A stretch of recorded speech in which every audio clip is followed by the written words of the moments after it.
사도행전 1장 8절 한 구절만 하나님 말씀 큰 소리로 함께 읽고 한 목소리로 아멘 하기를 원합니다.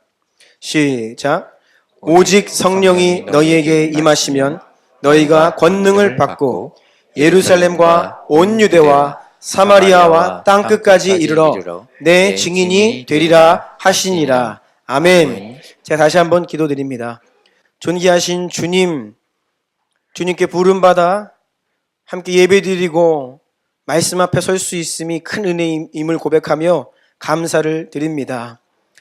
하나님 말씀은 우리를 살리는 능력의 말씀임을 고백하며 말씀 앞에 서오니 우리에게 분명히 말씀하여 주시고 지혜와 계시의 영을 허락하사 그 하나님 말씀을 분명히 이해하게 하시며 전심으로 아멘할 때에 우리의 속사람이 온전케 되고 우리의 삶과 가정과 교회와 인생이 주님 말씀 앞에 정렬되고 회복되고 온전케 되게 하옵소서.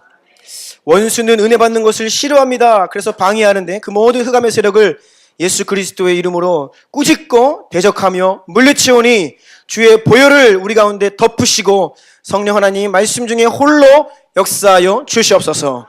예수님의 존귀하신 이름으로 기도드리옵나이다. 아멘. 우리 주변에 있는 분들께 이렇게 인사합시다. 사랑합니다. 축복합니다. 네.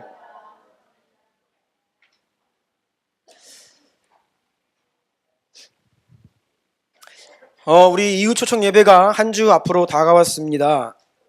셀 안에서 서로의 태신자들을 좀 기억하면서 오늘도 셀 모임 시간에 잘 기도해 주시고요. 또 저기 출입문에 보면 릴레이 금식 기도표가 붙어 있습니다. 지난주에는 릴레이 금식이 조금 릴레이가 돼야 되는데 좀 끊기는 경향이 있는데 이번 한 주는 끊기지 않도록 여러분 꼭 한 번이라도 이름을 적으셔서 금식 기도에 동참해 주시고 이번 한 주 더더욱 우리가 늘 기도하지만 태신자들을 기억하면서 기도하는 한 주 되기를 원합니다. 설교 제목을 같이 읽어볼까요? 시작. 복음 전도에 대한 몇 가지 진리의 기초와 방법들. 이런 제목으로 말씀을 나누기를 원합니다. 1. 모든 교회와 그리스도인들의 세 가지 공통적 부르심. 교회의 크기나 교단, 또 그 교회가 어느 나라에 있는 교회이든 상관없이, 또 여러분의 나이, 성별, 직업, 성도들의 국가, 사는 곳, 또 어떤 상황에 있든지 이 모든 조건에 상관없이 모든 것을 초월하여 이 땅에 있는 모든 교회와 모든 성도들을 향한 하나님의 공통적인 세 가지 부르심이 있습니다. 첫 번째는 하나님께서는 모든 교회와 그리스도인들을 어느 자리로 부르시냐? 따라해 보세요. 예수 그리스도를 닮는 것. 예수 그리스도를 닮는 것. 예수님을 닮아가는 것은 모든 교회와 성도들이 받은 첫 번째 부르심입니다. 에베소서 4장 13절로 15절 읽어주시겠어요? 우리가 다 하나님의 아들을 믿는 것과 아는 일에 하나가 되어 온전한 사람을 이루어 그리스도의 장성한 분량이 충만한 데까지 이르리니 이는 우리가 이제부터 어린아이가 되지 아니하여 사람의 속임수와 간사한 유혹에 빠져 온갖 교훈의 풍조에 밀려 요동하지 않게 하려 함이라. 오직 사랑 안에서 참된 것을 하여 범사에 그에게까지 자랄지라. 그는 머리니 곧 그리스도라. 아멘. 아멘. 특정한 누구에게 말씀하신 것이 아니라 우리가 다 그리스도의 장성한 분량이 충만한 데까지 이르는 것, 그리고 범사에 그리스도에게까지 자라는 것. 즉 우리 각 사람이 더욱 온전한 사람이 되고 우리 교회가 더욱더 온전한 교회, 본래 주께서 원하시고 바라시는 교회로 성숙해져 가는 것, 나날이 성장하고 성숙하는 것이 우리 모두를 향한 하나님의 첫 번째 공통적인 부르심입니다. 이제 갓 예수를 믿어 어린아이 같은 신앙을 가진 분들도 계시고 또 더러는 평생 오랫동안 신앙생활을 하시며 많은 간증 있고 성숙한 성도님도 계십니다. 그런데 저는 이것보다 더 중요한 것이 있다라고 말씀을 드립니다. 내가 어린아이 같은 신앙인지 아니면 청년이든 성숙한 신앙을 가졌든 이것도 중요하지만 더 중요한 것이 있는데 그것은 바로 지금 내가 성장하고 있느냐라는 것입니다. 지금도 내가 예수님을 닮아가고 있느냐라는 것입니다. 예수님을 닮아가는 것은 나이와 신앙 연수에 상관없이 주님 오시는 그날까지 계속되어야 합니다.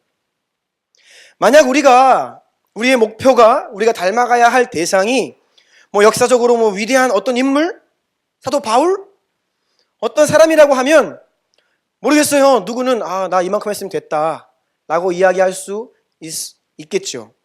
하지만 우리가 닮아가야 되는 분은 예수 그리스도이십니다. 그분의 사랑은 끝이 없고 그분의 인격도 흠이 없고 그분은 가장 충만하신 분이셨죠.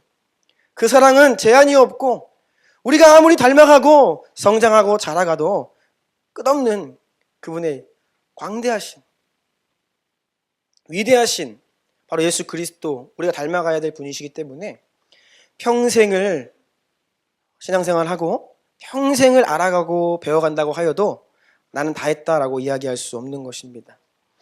그래서 우리가 신앙생활을 할 때에 자꾸 옛날 이야기를 하는 신앙은 건강하지 못한 신앙입니다. 내가 옛날에 내가 처음 주님 믿을 때 물론 이전 은혜를 기억하며 하나님께 감사하는 것은 참 귀하지만 우리의 말이, 우리의 간증이 늘 이전 것을 이야기하고 있다면 그것은 건강한 신앙생활이 아닙니다. 우리의 입술 가운데는 늘 오늘, 지난주 하나님께서 내 안에 무슨 일을 행하셨고 나는 그래서 주를 더욱더 알게 되었고 주를 더 사랑하게 되었습니다 라는 간증이 바로 지금 여기에서 우리 가운데 있어야 한다는 것이죠. 그래서 우리가 하고 있는 이 코람데오 운동, 매일매일 경건 주님 앞에 서는 것은 얼마나 중요한지 모릅니다. 우리가 매일매일 나날이 주님을 알아가고 자라가야 하기 때문입니다. 이것이 첫 번째 부르심이에요. 예수님 닮아가는 것, 예수님의 인격을 담고 예수님의 권능을 담는 것이죠. 예수님의 인격은 내적인 성령 충만입니다.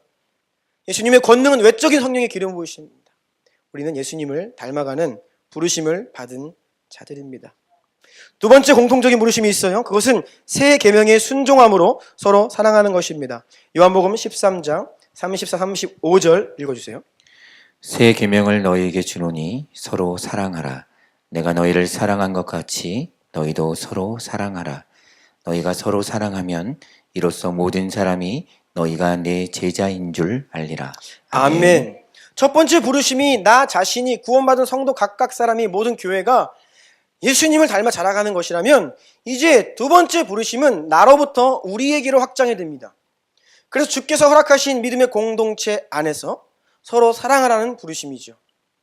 여러분, 조건에 관계없이 사랑하는 것은 아가페 사랑입니다.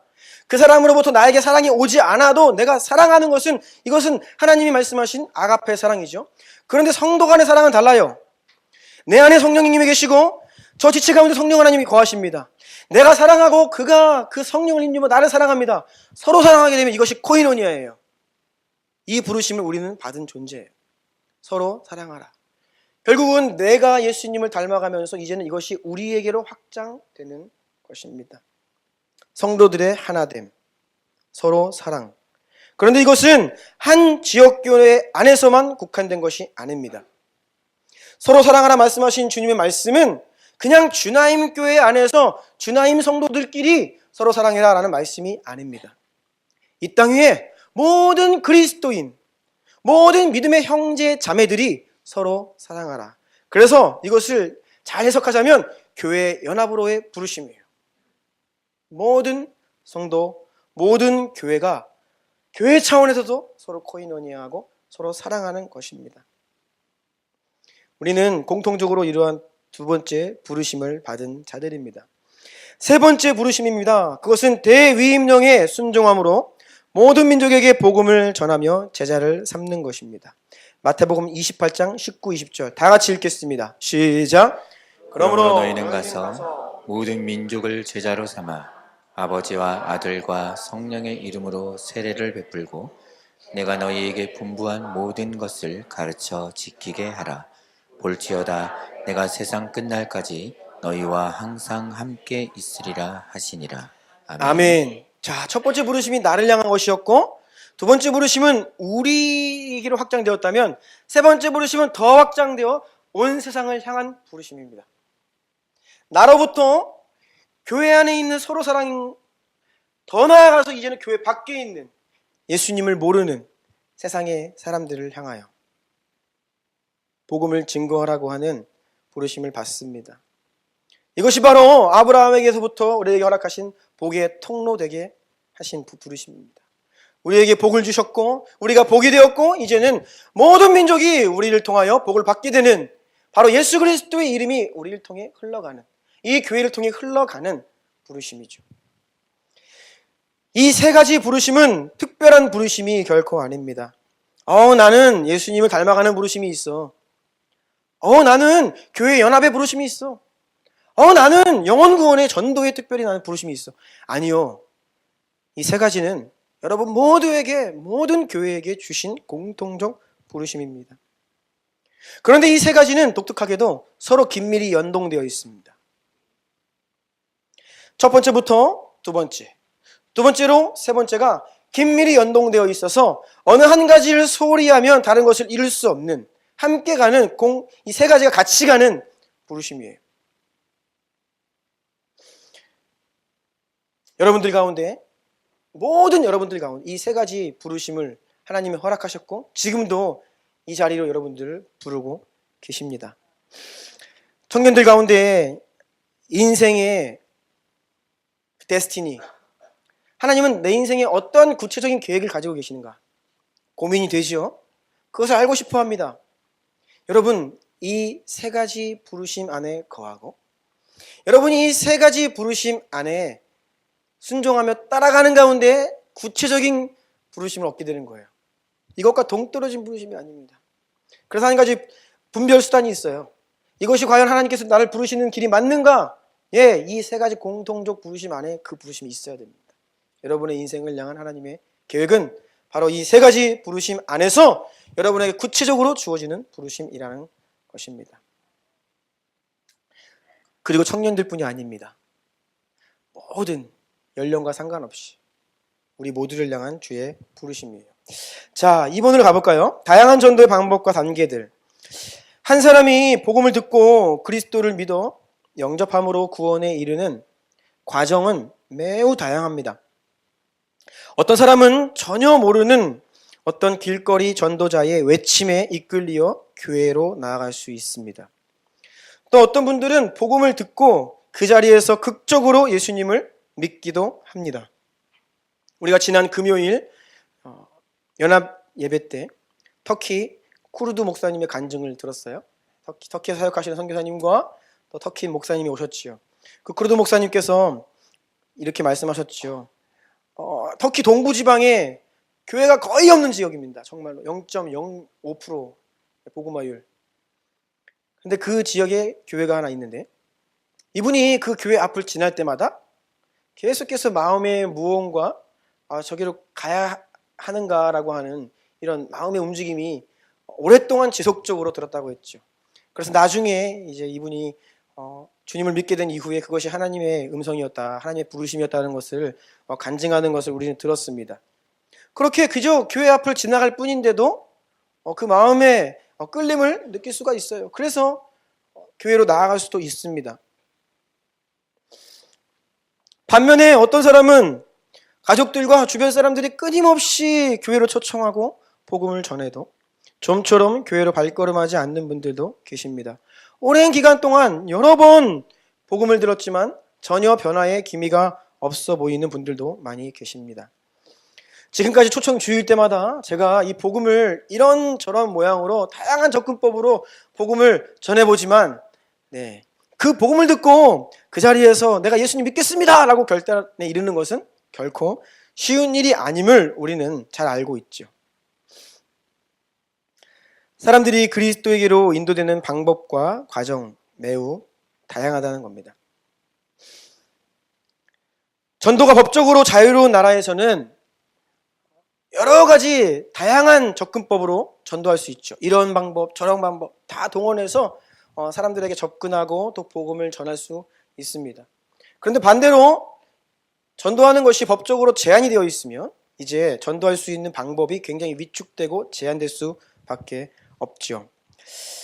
밑에 가로 3번 보시면 오늘날 우리나라의 상황에서 가능한 전도의 방법과 단계들을 한번 정리를 해보았습니다.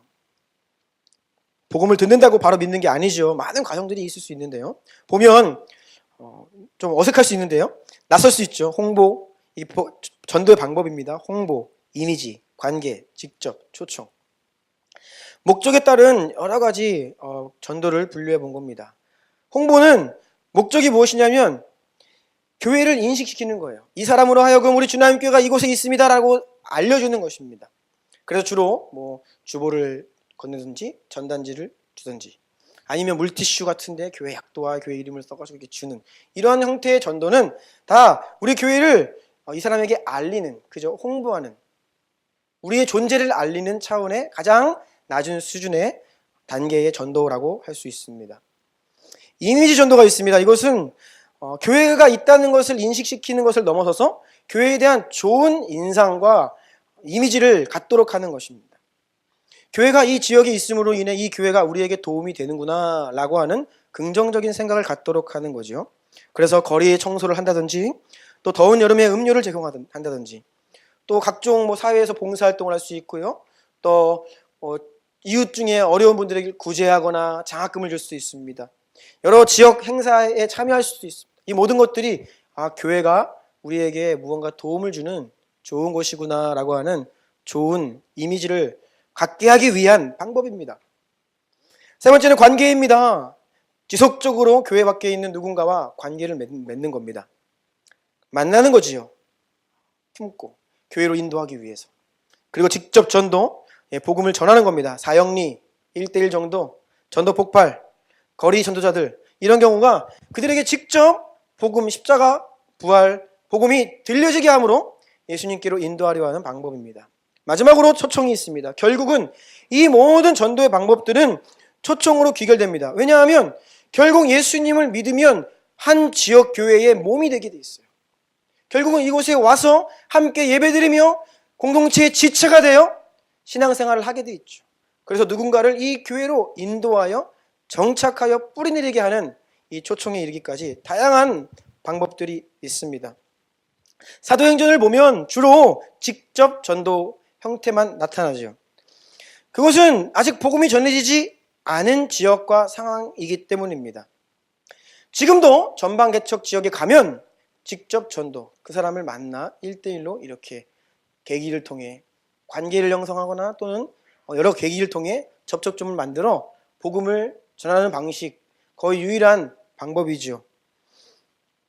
그런 지역에서 교회를 홍보할 수 없습니다. 우리 교회 여기 있으니까 오세요 라고 할 수가 없습니다. 그러면 큰일 나죠. 그런데 우리가 집중하고 있는 이 터키라고 하는 지역은 조금 특별합니다. 다른 이슬람 국가들과는 다르게 모든 이슬람 국가들이 보통 전도를 불법화하고 이슬람 종교법을 그들의 법으로 채용해서 샤리아법을 적용을 해서 핍박을 법적으로 가합니다. 그런데 터키라고 하는 국가는 이슬람 국가이긴 하지만 그들의 헌법 체계는 복음을 허락합니다. 자유가 있어요, 헌법이. 다만 너무나 견고한 이슬람의 진이 있어서 믿을 때에 그 사회적으로 받는 핍박, 또 이슬람 원리주의자들로부터 많은 박해가 있기 때문에 문제가 되는 것이지 법적으로는 문제가 안 됩니다. 그래서 터키에서 사역하실 때에 사역하는 선교사님들이 고민이 있어요. 이걸 공개적으로 드러내고 할까 아니면 숨어서 할까? 공개적으로 드러내어도 법적으로는 문제가 안 되는 겁니다. 그런데 문제가 안 되지 않죠. 우리가 지난 몇 년간 이슈였던 그 앤드류 브론스 목사님, 결국 구금당했다가 한 1년 6개월 정도 지난 이후에 미국으로 이제 송환이 되었죠. 제가 이즈밀이라고 하는 도시에 가서 그분이 섬기는 교회에서 사역하시는 선교사님 만났는데 그 교회가 바로 이러한 터키는 교회를 법적으로 허용하는 자유가 있는 나라이기 때문에 공개적으로 여기는 교회입니다. 우리가 지금 예배를 드립니다 하는 교회였어요. 되게 드물게 1층에 교회 예배당이 있고 예배드릴 때 찬양 부를 때 다 문을 열고 들리게 합니다. 그런 교회였어요. 그러니까 법적으로는 그것이 허용되었지만 많은 사람들에게 이슈가 되고 결국은 그런 것들이 문제가 되어서 교회가 많은 어려움들을 겪게 되는 그런 것들을 우리가 보게 되었죠. 그래서 많은 고민이 있다라는 것입니다. 자, 그래서 전방개척 지역 또는 사도행전에서는 직접 전도의 형태만을 보기 때문에 우리가 이게 직접 전도가 아닌데 이게 무슨 전도예요? 라고 해서는 안 되고 다양한 차원의 전도 방법이 있다라는 것입니다. 대부분 오늘날 한국교회에서 전도 나간다 라고 하면 이 첫 번째 홍보, 두 번째 이미지 전도. 이 두 가지가 주를 이루고 있죠. 나가서 뭔가를 나눠주고 예수 믿으세요 정도, 차를 나눠주거나 선물을 주거나 그렇게 합니다. 그런데 우리가 그것을 읽고 그런 전도를 보면서 예수님의 이름을 제대로 복음을 제대로 전하지도 못하는데 그게 무슨 의미입니까? 라고 이야기해서는 안 됩니다. 그것도 필요한 여러 사람이 한 영혼이 주님께로 돌아오기까지의 많은 과정이 있는데 그 과정 가운데 교회의 존재를 알리고 교회에 대한 좋은 이미지를 줄 수 있는 낮은 차원의 전도 방법이라는 것을 우리가 잘 알아야 합니다. 그래서 우리가 다음 주 1년에 2차례 초청주일이 있죠. 초청주일날 누군가가 우리 태신자가 발걸음을 하여 이곳에서 함께 예배를 드리고 복음을 듣는다라고 할 때에 한 40분 정도 복음을 듣습니다. 들어오는 순간 못 나가죠. 여러분 40분 동안 복음을 듣는다. 이게 얼마나 귀한 시간인지 아십니까? 여러분이 누군가 여러분 주변에 믿지 않는 분들 전도 대상자가 있다고 생각해 보세요. 그분을 앉혀놓고 40분 동안 진지하게 복음을 전할 수 있는 기회가 있던가요? 우리는 거의 그런 기회를 얻지 못합니다. 예외적인 상황을 제외하고는. 그래서 누군가가 우리 이 초청주일에 발걸음하여서 복음을 들을 수 있다라고 하면 그것은 너무나 귀한 시간인 거예요. 가로 4번을 볼까요? 제 밑에 있습니다. 1대 6대 36의 법칙입니다. 제가 최근에 참 발견하게 된 듣게 된 귀한 재미있는 통계인데요. 이 통계적으로 1대 6대 36이 무엇이냐? 성도님들이 내가 누군가에게 진지하게 길거리에서 교회 나오세요라고 하는 거 말고요. 내 관계 속에서 나와 인격적인 관계가 있는 누군가에게 우리 교회에 한번 와주세요 부탁한 이 정중한 부탁, 이 초청을 6명에게 하면 통계적으로 1명이 교회에 방문한다고 해요. 그리고 6명이 교회를 방문하면 그 중에 1명이 교회에 남는다고 합니다. 이것이 많은 교회들의 통계 자료입니다. 그래서 1대 6대 36이에요. 그래서 한 사람이 교회에 남게 되기까지 그러면 결국 36명에게 진지한 초청을 해야 1명이 남는다라고 하는 이 교회 성장하면서 이야기하는 통계입니다. 실제로 우리 노회 안에 있는 어떠한 1000명 정도 모이는 교회예요. 그 교회 목사님이 그런 말씀을 하시더라고요.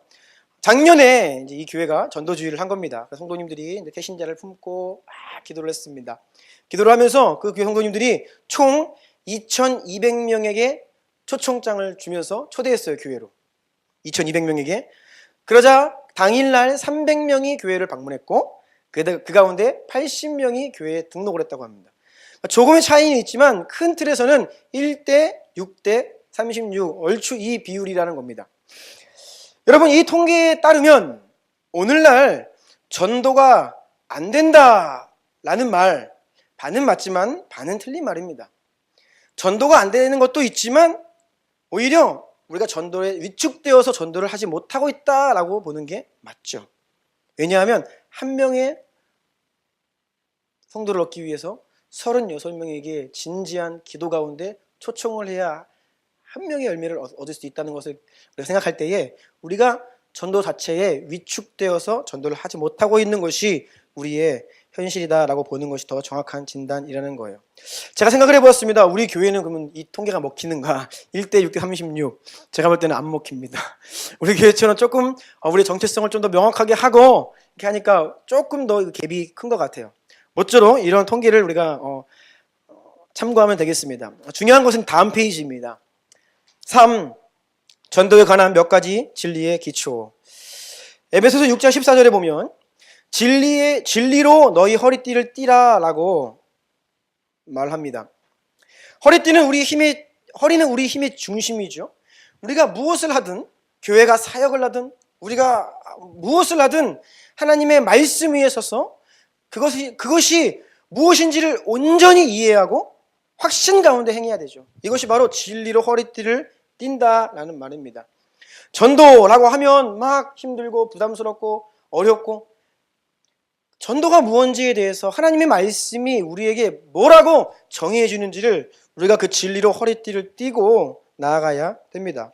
가로 1번 밑줄 그은 부분만 같이 읽어볼까요? 시작! 전도만이 영혼 구원의 유일한 방법이다. 로마서 10장 읽어주세요. 누구든지 주의 이름을 부르는 자는 구원을 받으리라. 그런즉 그들이 믿지 아니하는 이를 어찌 부르리요? 듣지도 못한 이를 어찌 믿으리요? 전파하는 자가 없이 어찌 들으리요? 보내심을 받지 아니하였으면 어찌 전파하리요?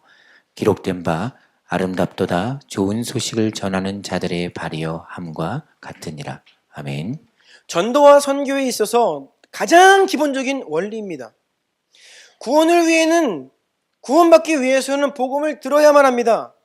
복음을 듣기 위해서는 누군가가 그 사람에게 말해줘야 됩니다. 누군가가 그 사람에게 말해주기 위해서는 교회의 파송을 받아야 됩니다. 이것이 전도와 선교의 가장 기초 원리라는 거예요. 지난 금요일 그래서 터키에 사역하시는 선교사님이 말씀하셨죠. 누군가가 그 땅을 밟고 전해야 구원받는데 너무 선교사가 없다는 거예요. 이 터키 동부지방에.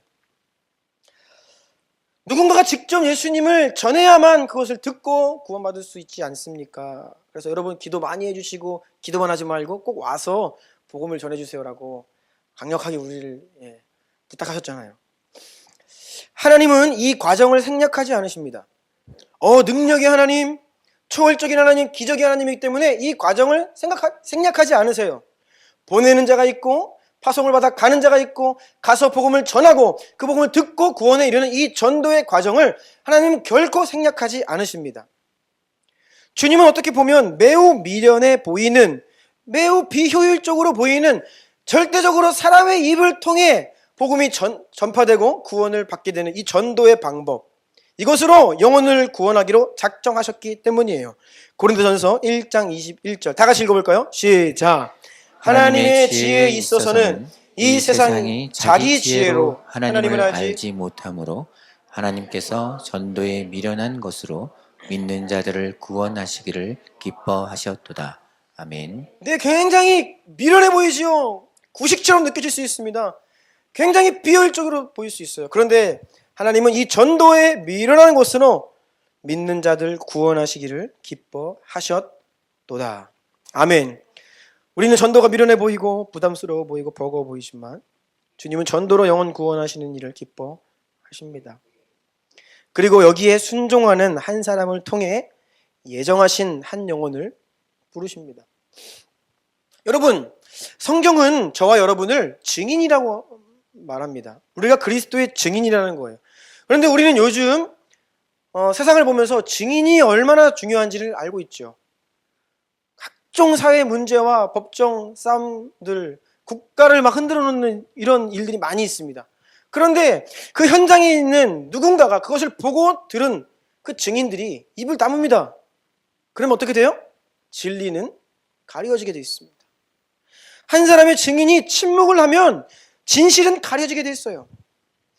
우리를 그리스도의 증인이라고 하시는데 우리가 여러 가지 사회적인 분위기와 이런저런 부담과 어렵다, 힘들다, 안 된다 라는 이유로 우리가 입을 다물고 신앙생활이 겨우 우리 안에서, 이미 구원받은 우리 안에서 무언가를 잘 해보는 것에 우리가 제한되어 있을 때 진실은 가려지게 되어 있어요. 증인들은 입을 열어야 됩니다. 우리 안에 여러분은 증인이에요. 여러분 안에 성령님이 거하시고 계시잖아요. 그렇기 때문에 여러분은 부인할 수 없는 증인들입니다. 내 안에 주께서 찾아오셔서 내 인생 가운데 복음으로 행하신 그 간증들이 다 있어요. 이것은 강력한 증인입니다, 여러분. 그래서 우리가 입을 열어야 됩니다. 누군가에게 그것을 이야기해야 돼요. 그래야 그 영혼들이 그것을 듣고 주님께로 나온다는 겁니다. 이 전도의 미련한 방법을 하나님은 생략하지 않으십니다. 어느 날 그냥 성령님이 그 사람에게 가가지고 그냥 전도하신다? 그런 일은 없어요. 선교지에서 많은 기적과 표적이 있다라고 했지요. 터키도 우리 전박 선교사가 사역하는 교회도 보니까 보통 교회에 오는 거는 그냥 오는 게 아닙니다. 기적을 경험합니다. 꿈을 꾸든 누가 낫든 기적을 보는 거예요. 그런데 모든 표적과 기적은 그 자체로 구원의 역할을 못합니다. 결국은 누군가에게로 인도하는 역할을 하는 거예요. 교회로 나와 복음을 듣게 하는 겁니다. 누군가 이미 믿은 자에게로 인도해서 그 사람에게 복음을 듣게 하는 거예요. 그러한 역할을 하는 것이죠. 주님은 이 전도라는 방법으로 우리를 구원하신다는 것. 가로 2번 밑줄 그은 부분 같이 읽겠습니다. 시작. 전도는 치열한 영적 전쟁이다. 예수님께서 제자들을 전도 현장으로 보내시면서 하신 말씀입니다. 갈지어다 내가 너희를 보냄이 어린 양을 이리 가운데로 보냄과 같도다. 여러분, 어린 양을 이리 가운데 보냄과 같다. 이리가 어린 양을 잡아먹으려고 난리죠. 마치 우리가 세상에 잃어버린 한 영혼을 구원하기 위해 나아가는 것을 이렇게 말씀하셨습니다. 얼마나 치열한 영적 전쟁인지를 말씀하고 있는 겁니다. 전도는 모든 온갖 공격과 방해 가운데 노출되어 있는 한 영혼을 구출해내는 작전이에요. 결코 쉬운 일이 아닙니다. 왜 전도가 치열한 영적 전쟁이라고 하는 이 간단한 진리로 우리가 무장되어야 하냐면 우리가 당황하지 않기 위해서입니다. 전도 안 되는 게 당연합니다, 여러분. 교회 오라고 초청하는데 안 오는 게 자연스러운 겁니다. 왜요? 순순히 안 와요. 올 수가 없습니다. 온다고 했다가 그날 아침에 연락 안 받는 게 당연한 거예요. 저에게도 지금 3명의 제가 태신자를 올렸죠. 제 친구입니다, 셋 다. 근데 한 친구는 교회에 올 마음이 전혀 없는 친구입니다. 교회 얘기만 꺼내면 거의 저랑 뭐 인연을 끊겠다 그런 친구예요. 근데 나머지 2 친구는 평상시에 가끔 만나서 이야기를 하다 보면 제가 진지하게 신앙 이야기를 할 수 있는 친구들이에요. 제가 여러 번 복음을 전했고 또 과거의 믿음을 고백하는 데까지 왔던 친구들입니다. 그런데 저는 그것이 정말로 주님을 믿고 구원받은 사건인 줄 알았는데 또 어느 날 갑자기 돌변해가지고 교회를 안 나오고 막 그래요. 이번 주에도 가서 만나는데 근데 이 친구들이 제가 가끔 가서 만나면요 힘들고 어려운 일이 많이 있으니까 제가 그래도 목사잖아요. 친구지만 목사. 그래서 이런저런 이야기를 해주면 동의를 하고 네 말이 위로가 된다라고 이야기하고 그러면 나도 교회를 나가봐야 될까? 뭐 여기까지 와요. 그럼 분위기가 좋지요. 조만간 올 것 같습니다. 그런데 꼭 이렇게 5월 5일이 다가오면 갑자기 태도가 돌변합니다. 아니 평상시에 온다라고 해가지고 제가 초청하는데 이때만 오면 안 와요. 갑자기 막 연락을 안 받고 태도가 이상해지고 만나자 그래도 안 만나주려고 그러고 그래요. 그런데 이러한 일을 만날 때에 우리가 당하면 안 된다는 겁니다. 왜요? 당연한 거예요. 그것이 자연스러운 것입니다. 왜냐하면 원수가 그 마음에 방해하고 못 가게 하려고 상황과 환경을 가로막고 절대로 교회 가면 안 되잖아요. 그러니까 순순히 오는 게 이상한 것이죠. 우리가 수많은 난관과 방해를 만납니다. 때로는 교회 얘기 잘못 꺼냈다가 또 수모와 좌절을 겪을 수도 있습니다. 우리가 이때 낙심하지 않기 위해서 실족하지 않기 위해 포기하지 않기 위해 진리가 필요한 거예요.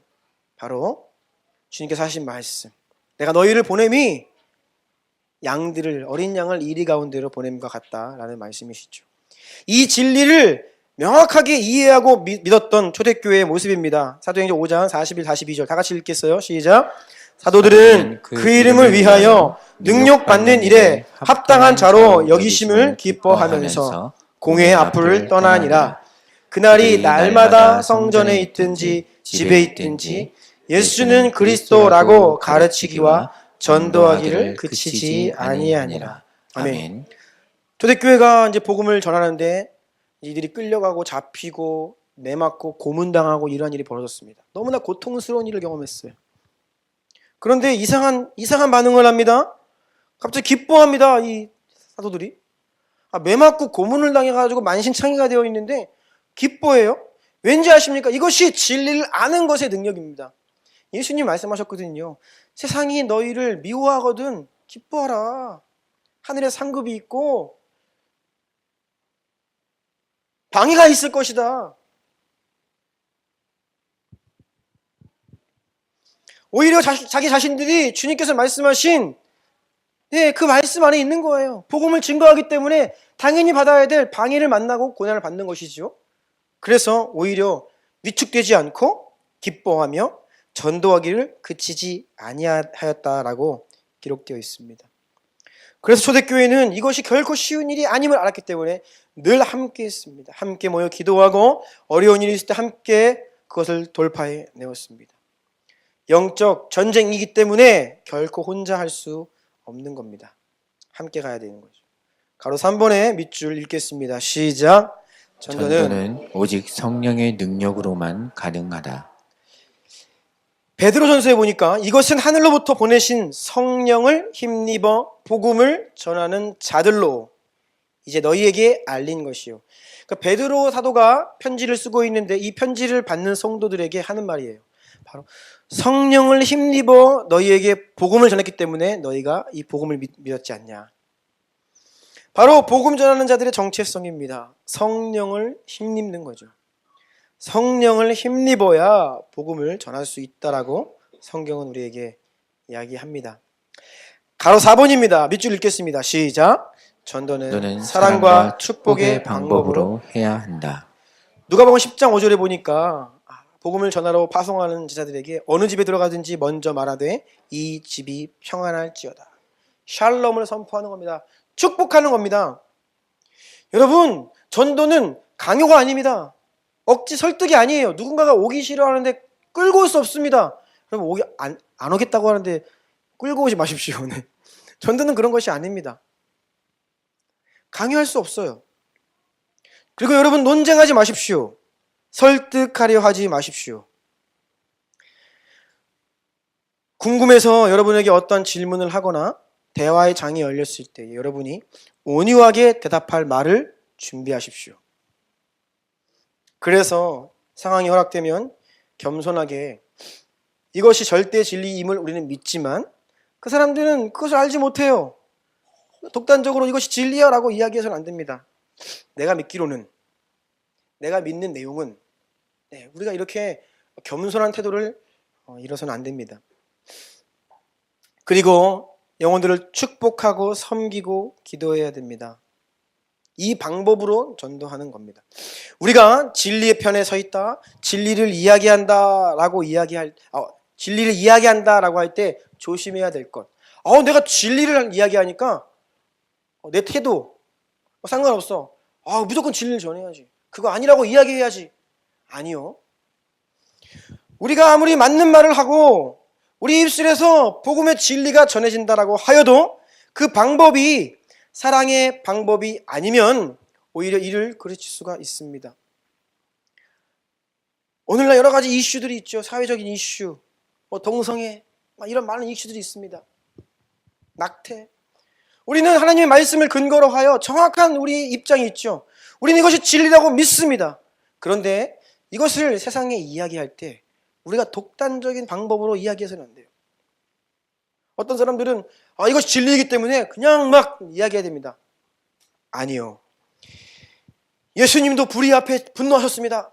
아니요. 성경을 잘 보면 예수님과 사도들이 분노하신 것은 진리를 알지 못해 방황하는 교회 밖에 있는 영혼들이 아닙니다. 그들을 향해서는 잃어버린 한 영혼을 향한 불쌍히 여기는 마음으로 다가가셨어요. 심지어는 그들이 예수님을 믿지 않아도 치유도 해주시고 먹여주시고 나눠주십니다. 예수님께서 분노하셨던 현장은요, 성전이었습니다. 스스로 하나님의 백성이고 스스로 아브라함의 자손이고 스스로 구원받았다라고 자처하는 사람들이 이 복음의 문을 가로막고 있는 거예요.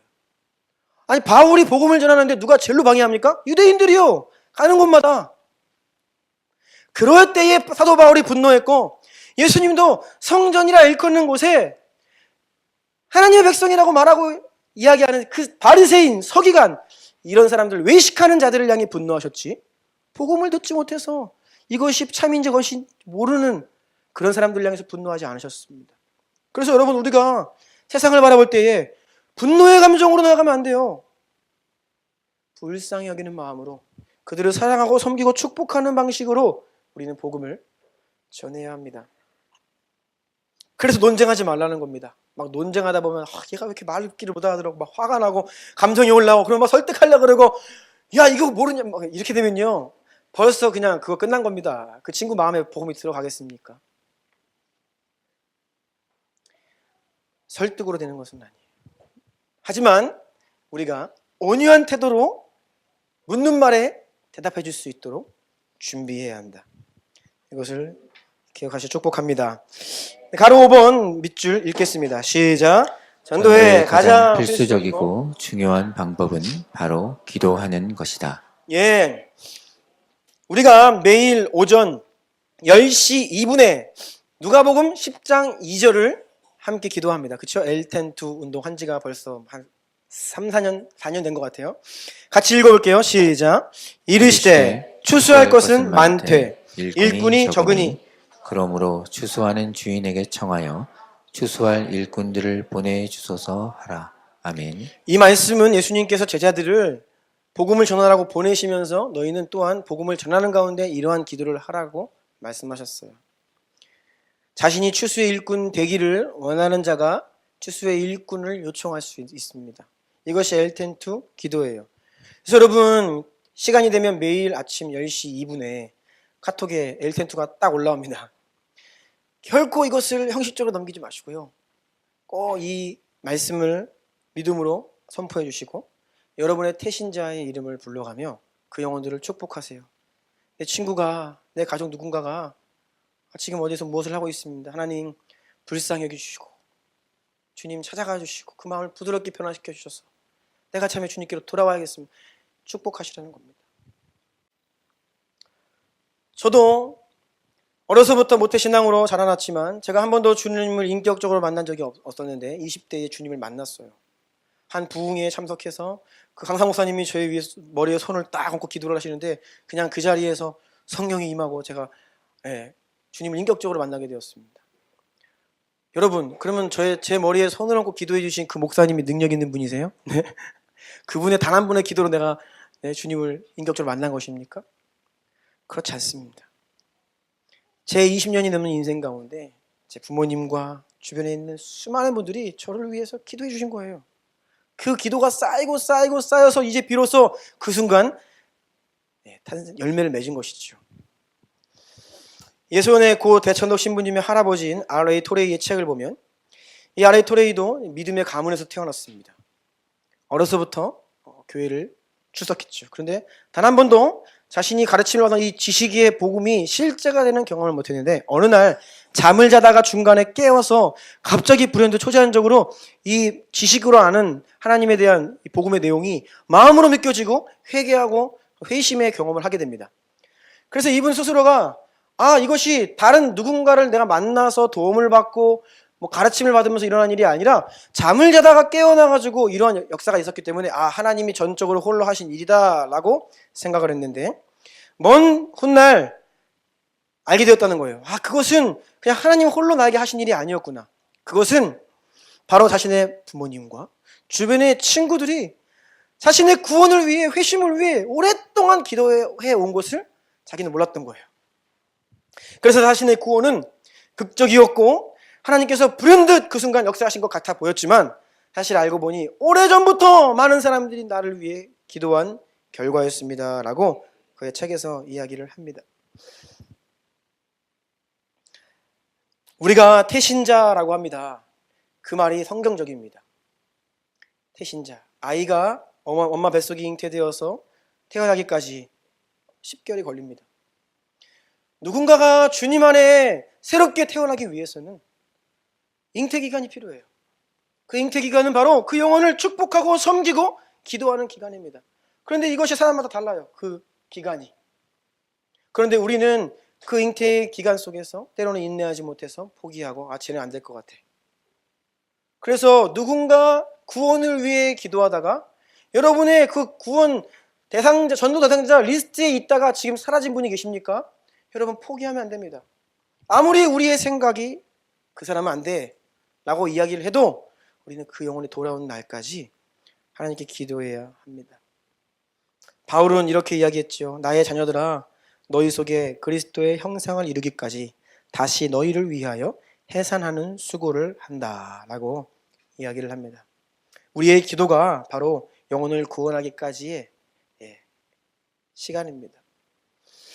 그래서 기도는 반드시 전도에 앞서서 선행되어야 하고 어떤 사람도 기도 없이 그냥 구원에 이를 수는 없다라는 것을 기억하기를 바랍니다. 마지막입니다. 가로 6번이에요. 읽겠습니다. 시작. 전도의 대상은 가장 가까운 가족과 이웃으로부터 땅끝에 미전도 종족까지다. 아멘.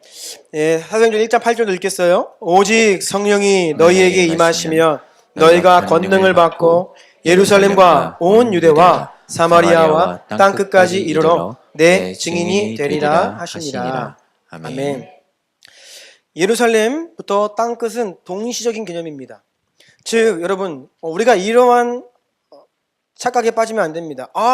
우리 주변에 교회가 많으니까 우리 주나님 교회는 선교로 부르심 받은 교회니까 전도는 부천에 있는 다른 교회들이 좀 잘 커버하고 우리는 선교하자. 이것도 틀린 말입니다. 또 우리 주변에 이렇게 믿지 않는 사람들이 이렇게 많은데 무슨 선교야. 먼저 내 주변에 내 부모님 먼저 전도하는 게 급선무지. 그런데 여러분, 이것도 틀린 말입니다. 제가 아는 선교사님들 가운데 부모님이 믿지 않는 분들 많습니다. 의외로 많아요. 많은 선교사님들이 부모님도 믿음이 없으신데도 나갑니다. 가깝다고 그것이 우선순위가 아니에요. 동시적인 개념이라는 겁니다. 내 가족과 이웃으로부터 땅끝에 아직 복음을 듣지 못한 영혼들까지 동시적인 개념이에요. 우리는 이것들을 동시에 감당하는 겁니다.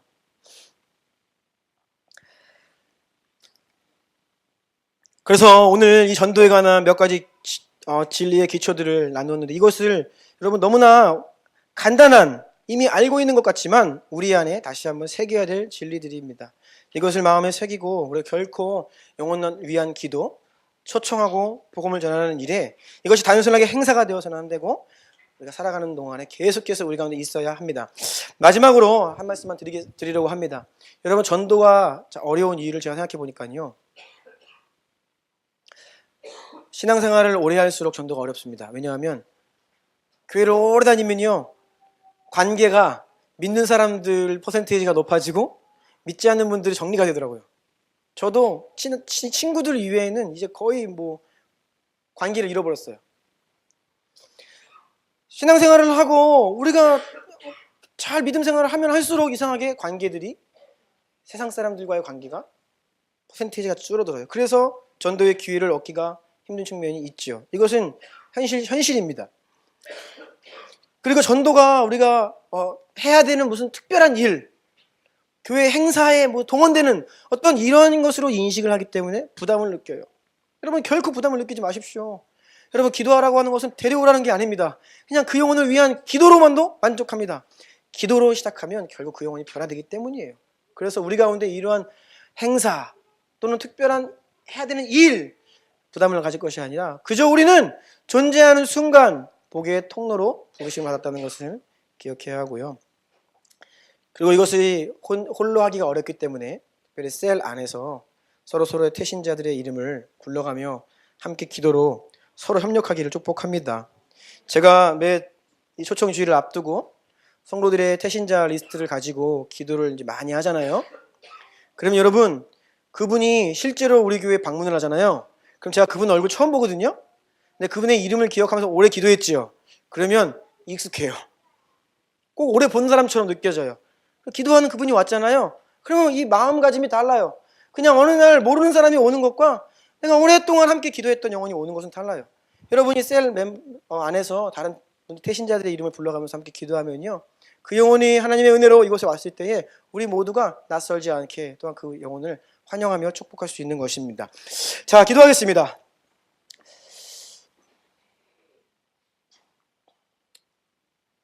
세 가지 부르심을 좀 기억합시다. 예수님 닮아가는 것과 또 서로 사랑하는 것, 교회들 간의 연합, 그리고 우리 안에 이 복음을 계속해서 흘려보내는, 영혼을 구원하고 복의 통로가 되는 이 세 가지 부르심을 기억합시다. 하나님, 이 부르심을 잊지 않게 하옵소서.